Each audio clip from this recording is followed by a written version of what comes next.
ಆಜಿ ಮಸಾಲ. ಎಂತ ಅಡಿಗೆಯ ರುಚಿಯಾಗೋ ರಹಸ್ಯವು 20 ರೂಪಾಯಿ.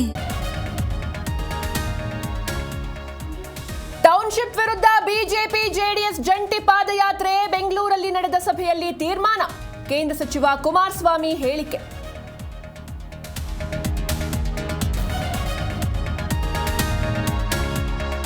ಸೋಮವಾರ ನೂತನ ಸಚಿವರಿಗೆ ಖಾತೆ ಹಂಚಿಕೆ. ನಿರ್ಮಲಾ ನಂದನಾಥ ಶ್ರೀಗಳಿಗೆ ಸಚಿವರಿಂದ ಮಾಹಿತಿ.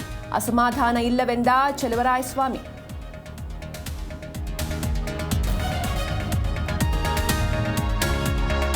ಅಕ್ರಮ ಬಾಂಗ್ಲಾ ವಲಸಿಗರ ಮೇಲೆ ಪೊಲೀಸ್ ದಾಳಿ. ಆಪರೇಷನ್ ಮುಕ್ತ ಹೆಸರಲ್ಲಿ ಕಾರ್ಯಾಚರಣೆ. ಬೇರೆ ದೇಶಗಳಿಂದ ಬಂದಿರುವ ಜನರೂ ಪತ್ತೆ.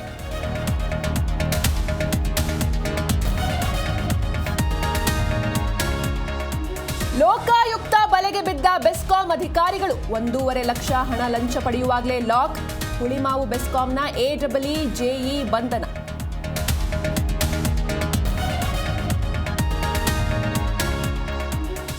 ಕರ್ನಾಟಕದಲ್ಲಿ ಎಸ್ಐಆರ್ ಅವಧಿ ಮತ್ತೆ ವಿಸ್ತರಣೆ. ನಮೂನೆ ಸಲ್ಲಿಕೆಗೆ ಆಗಸ್ಟ್ 17 ಕೊನೆ ದಿನ. ಅಕ್ಟೋಬರ್ 27ಕ್ಕೆ ಅಂತಿಮ ಕರಡು ಪಟ್ಟಿ ಪ್ರಕಟ.